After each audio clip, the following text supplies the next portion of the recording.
سلام تماشابینان گرامی، خلاصه خبرهای مهم 9 فوریه تاجیکستان و منطقه را از پایگاه خبری بامداد برایتان پیشکش میکنیم. شروع میکنیم از یک نگاه کوتاه به سرخط خبر مهم روز در این برنامه. زن و زنی گروهی بین 10 مهاجر در انبار شرکت وایلدبریز در الکترستال.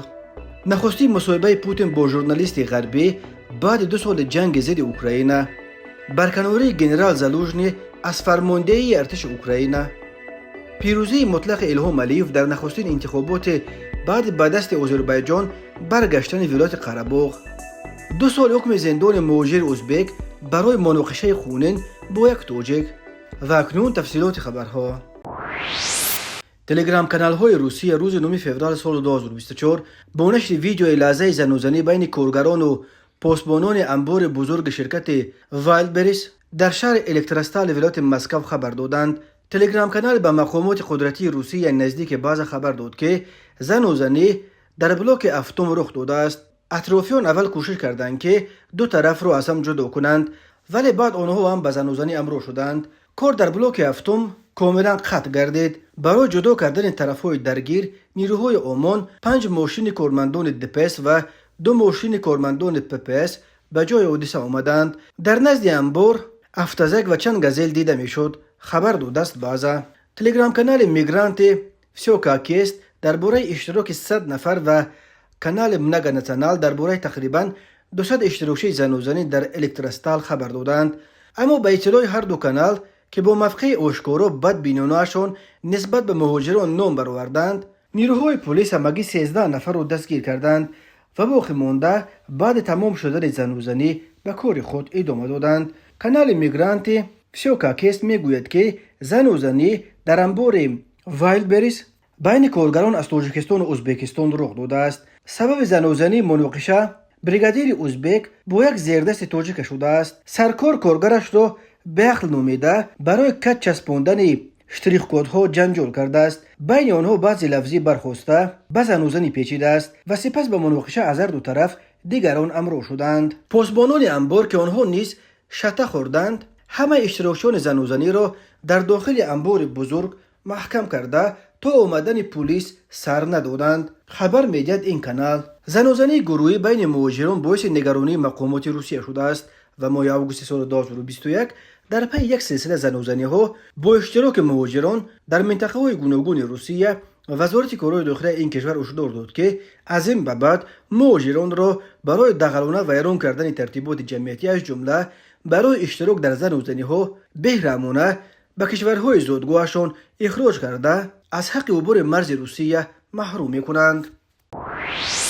تاکر کارلسون مجری سابق شبکه تلویزیونی فوکس نیوز مصاحبه چالش برانگیزش با رئیس جمهور روسیه ولادیمیر پوتین را شب پنجشنبه 8 فوریه سال 2024 در سامانه شخصی او و در صفحه‌اش در شبکه ایکس یا سابق توییتر نشر کرد. الکی در بین چندین ساعت اول و تنها در شبکه ایکس این مصاحبه را 75 میلیون نفر تماشا کردند. وقتی تاکر از قبل اعلام کرد که مصاحبهش با پوتین را در شبکه سابق توییتر نشر میکند، توییتر در اپ استور از همه سرخریدار شد و صدها هزار کاربر نو تا زمان نشر مصاحبه پوتین این برنامه را به دستگاه خود نصب کردند. مصاحبه در عموم 2 ساعت و 7 دقیقه دوام یافت. در این مدت کارلسون به پوتین همگی 7 سوال داد.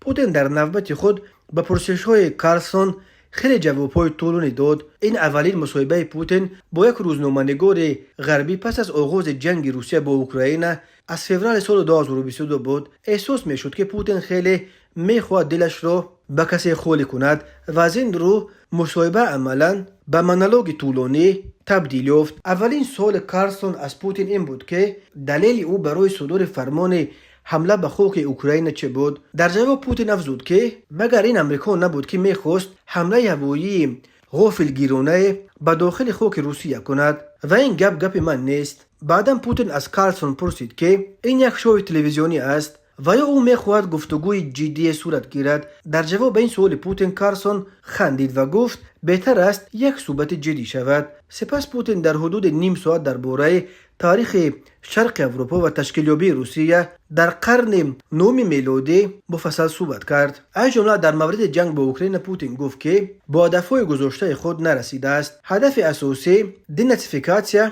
به باوری پوتین تا حال جامعه عمل نپوشیده است. پوتین در جریان مصاحبه نسخه ها سندها از بایگانه های تاریخی را در یک پاپکه آورده به کارلسون پیشنهاد کردنی شد، ولی ژورنالیست امریکایی گفت که او نمیفهمد که این سندها چند صد سال پیش به قرار 2 سال پیش پوتین برای سر کردن جنگ به ضد اوکراین چه ربط دارند. در رابطه با تبلیغات کشورهای عضو پیمان حرکت ناتو، او سیاستمداران اروپایی را متهم به فیک کرد و از جمله ترسانیدن جامعه جهانی با این را که روسیه امروز یا پگاه به پولش و لاتوی حمله میکند پورا گپ بی اساس خواند. پوتین از پشتیبانی اقتصادی و نظامی امریکا از اوکراین در رفت جنگ اظهار تأسف کرده به حکومت امریکا مصلحت داد که بهتر می شود به جای کمک مالی به اوکراین مشکلات داخلی مردم امریکا را حل کند. او از جمله مشکلات با پناهجویان و قرض بیرونی امریکا را که به 33 تریلیون دلار نزدیک شده است مثال آورد. کارلسون از تقدیر آینده همکار خود روزنامه‌نگار The Wall Street Journal ایوان گریشکوویچ که در روسیه به جاسوسی عیبدار می شود پرسید. پوتین اشاره کرد که روسیه آماده است که این شهروند امریکایی را آزاد کند به شرطی که استخبارات امریکا درخواست استخبارات ما را به نظر گیرند. از جمله یک شهروند وطن دوست روسیه که در امریکا به طور ناعادلانه به حبس ابد محکوم شده است و او باید آزاد کرده شده و به روسیه برگردانیده شود. بنا به گفته رسانه‌ها پوتین وادیم کراسکوف یا سکالوف را در نظر دارد. پوتین در مورد مناسبت خود داشتنش با رهبران امریکا نیز نقل کرد. پوتین گفت که از بین رهبران سابق امریکا در دوران پرزیدنتیش با جورج بوش خورده و دونالد ترامپ مناسبت خوب داشته است. در مورد رئیس جمهور کنونی امریکا جو بایدن پوتین گفت که حتی در یادش نیست که آخرین مرتبه کی با بایدن صحبت کرده بود. کارلسون گفته است که می‌خواهد با پرزیدنت اوکراین ولادیمیر زلنسکی نیز چنین یک مصاحبه انجام دهد. پاسخ کیف به این درخواست هنوز روشن نیست. پرزیدنت اوکراین ولادیمیر زلنسکی شام 7 فوریه سال 2024 در سخنرانی تلویزیونی خود در 715 روز جنگ با روسیه اعلام کرد که او فرمانده ارتش اوکراین گنرال والری زالوژین را از وظیفه سبکدوش کرده است. برکناری گنرال در بین مردم و حربیان اوکراین آبرومند در آستانه سالگرد دوم جنگ پرقربانی و خرابی‌آور روسیه به ضد اوکراین در پس منظر سر و صداها درباره اختلاف بین پرزیدنت زلنسکی و گنرال زالوژنی و حتی رشک سیاسی پرزیدنت به گنرال ارشدش صورت گرفت.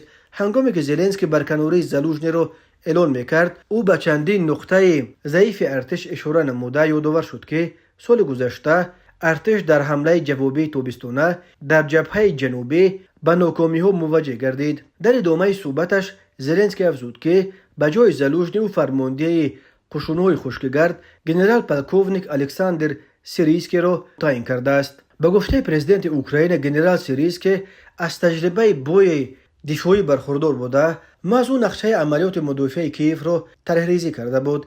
در برابر این به گفته زلنسکی سیریسکی همچنین در صنعت تهاجمی نیز قابلیت والا داشته ملکه خود را در رفت عملیات آزادی‌سازی خارکوف به نمایش گذاشته بود. بنا به گفته زلنسکی او پیش از سخنرانی خود با زالوژنی صحبت داشت و از گنرال خواسته است که در آینده نیز در تیم او باقی بماند. در مورد این واخوری زالوژنی نیز در صفحه تلگرام خود خبر داد و نوشت که در ملاقات با رئیس جمهور مسئله جدی و ضروری رو بررسی کرده است، ولی زالوژنی در این باره که در آینده در تیم زلنسکی باقی خواهد ماند یا نه چیزی مشخص نگفته است. پس از سخنرانی پرزیدنت و اعلان برکناری زالوژنی از منصب، سامانه رسمی وزارت دفاع اوکراین فرمان برکناری زالوژنی و تعیین شدن الکساندر سیریسکی را نشر کرد.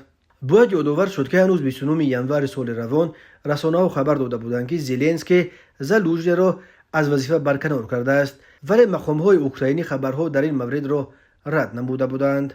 بنا به اطلاع این روزنامه The Washington Post روز 3 فوریه سال 2024 با تکیه به منابع خود از داخل کاخ سفید گزارش داد که دستگاه پرزیدنت اوکراین مقامات امریکا را آگاه کردند که گنرال والری زالوژنی را از وظیفه فرمانده ارتش سبکدوش میکنند.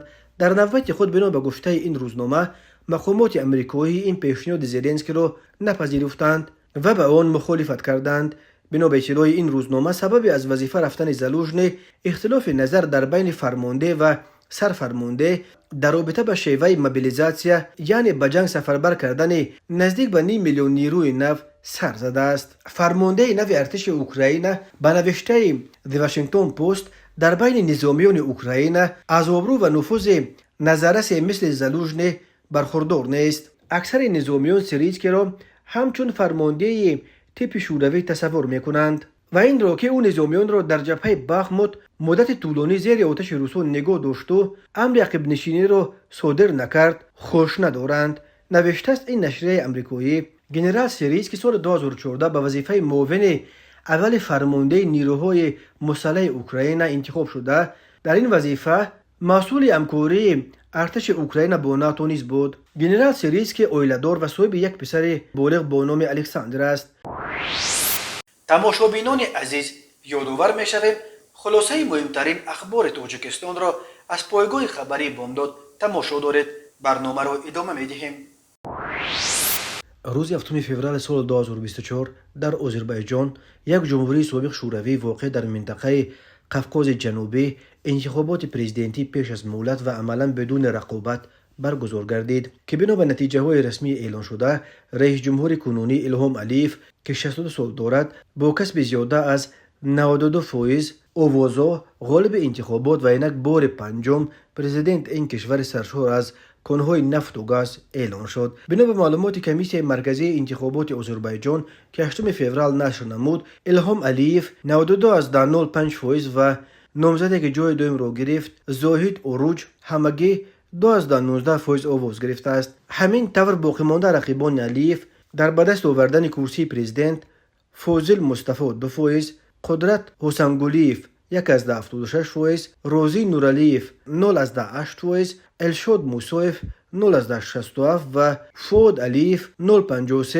رای گرفته در رقابت شکست خوردند. ولی مخالفان علیف اشتراک در انتخابات را تحریم نموده این انتخابات را مسخره و تئاتر نامیدند، چون در رفت برنامه‌های پیش از انتخاباتی همه نامزدهای ذکر شده از انتخاب الهام علیف خودداری نموده حتی با تعریف و تفسیر او مشغول شدند. علیف باشد چندان در کارزار انتخاباتی فعال نبود و در یگان بحث بین نامزدها نیز اشتراک نکرد. گذشته از این به گفته کارشناسان همه نامزدها در مقابل علیف ثبت نام شده نامزدهای کیسگی بوده با تفسیر و مصلحت دستگاه پرزیدنت آذربایجان در انتخابات اشتراک کردند.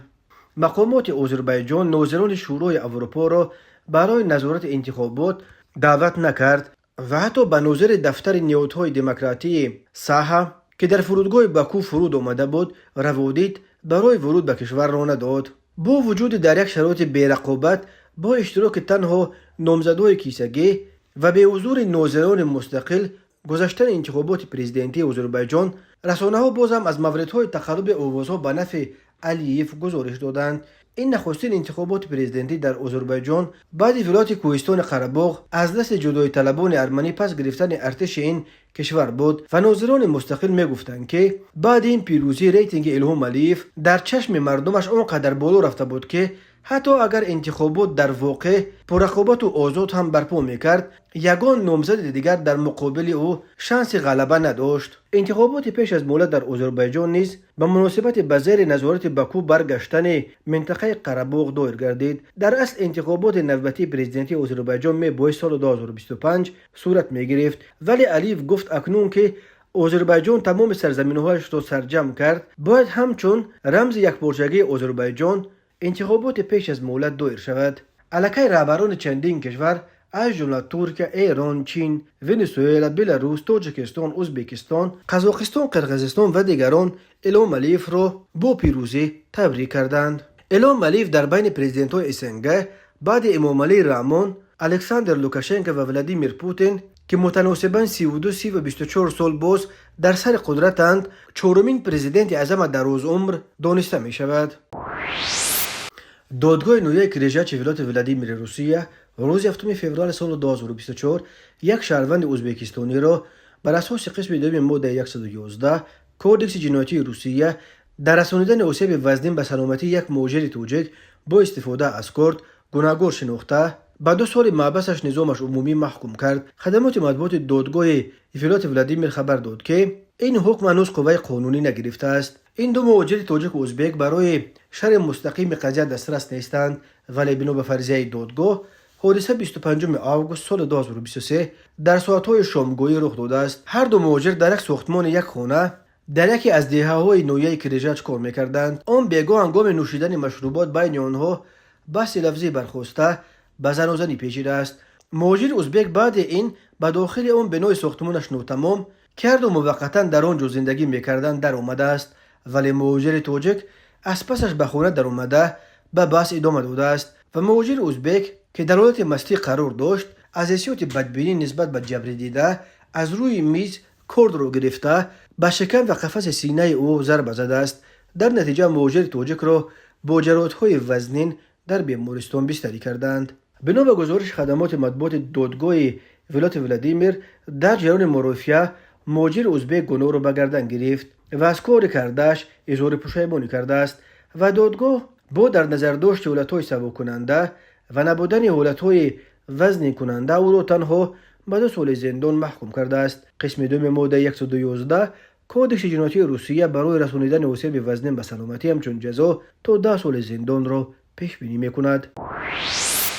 ریاست کارهای داخلی ولایت ختلان روز 8 فوریه سال 2024 از بازداشت راننده فراری خبر داد که هفته پیش شبانه در راه 5 پایان پیاده‌گرد 43 ساله را پخش کرده به هلاکت رسانیده است و به بالای این نوجوان مردانه از جای حادثه فرار کرده است. بنا به اطلاع میلیس ختلان شب 31 ژانویه سال 2024 تقریبا ساعت 21:00 دقیقه راننده ماشین نامعلوم هنگام حرکت در شهرهای دوشنبه 5 پایان در حدود ناحیه جلال‌الدین بلخی از عهده دوره وسطای نقلیات نبرآمده پیاده‌گرد مرد 43 ساله ساکن ناحیه مذکور پدر 2 فرزند را پخش نموده است. راننده به جای کمک رسانیدن به پیاده‌گرد نوجوان مردانه از جای حادثه به سمت نامعلوم غیب زده است و در نتیجه پیاده‌گرد جراحت‌های گوناگون جسمانی برداشته در جای حادثه به هلاکت رسیده است. گفته می شود وابسته به حالت مذکور جهت معین نمودن شخصیت راننده و بازداشت او از جانب کارمندان با تجربه میلیس ولایت یک قطار چاره‌بینی‌های دخلدار اپراتیوی جستجویی راه اندازی کرده شده. در نتیجه راننده مذکور معین و بازداشت و به مقامات میلیس دسترس کرده شد. معین گردید که راننده ماشین شهروند ایرگاشف ولیبک سال تولدش 1984 استقامت کننده ناحیه جلال‌الدین بلخی جماعت خیلی ورد می باشد که نام برده توسط افت شخصیش تمغه دیو نیکسیا صدمه نقلیاتی مرگاور را صادر نموده است. این زمان راننده فراری ولیبک ایرگاشف بازداشت و در حبس پیشکی قرار دارد. نسبتش طبق طلبات ماده 212 قسم 2 و 127 قسم 2 کودکس جنایتی جمهوری تاجیکستان پرونده جنایتی آغاز کرده شده است و تفتیشات ادامه دارد. به او بر اساس قسم 2 ماده 127 برای در خطر ماندن شخص به کمک محتاج که این عمل باعث مرگ جبر دیده شده است همچون جزا تا 3 سال زندان و بر اساس قسم 2 ماده 212 برای ویران کردن قاعده‌های حرکت در راه که باعث مرگ انسان شده است از 3 تا 5 سال زندان تهدید می‌کند. ریاست کارهای داخلی شهر دوشنبه روز 8 فوریه سال 2024 از آشکار شدن یک تجلیل شوخی‌آمیز جشن زادروز در یک مکتب میانه در پایتخت تاجیکستان خبر داد.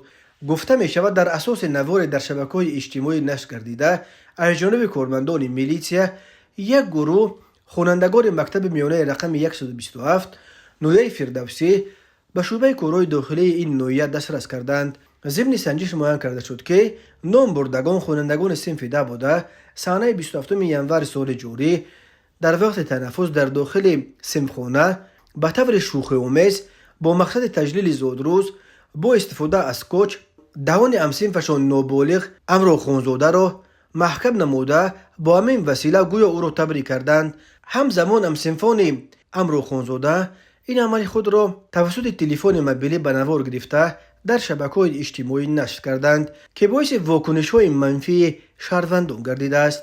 میلیس گفت وابسته به حالت مذکور نسبت آموزگار مسئول و والدان 6 نفر خوانندگان طبق طلبات ماده 90 کدش حقوق ویرانکنی مأموری پروتکل ترتیب داده شده برای چاره‌جویی به دادگاه ارسال کرده شد. به این والدان همچون جزا جریمه به مبلغ از 216 تا 360 سامانی تهدید میکند. در تاجیکستان طبق قانون تنظیم و رسم و عنعنه ها تجلیل زادروز تنها در حلقه عائله اجازه داده شده است.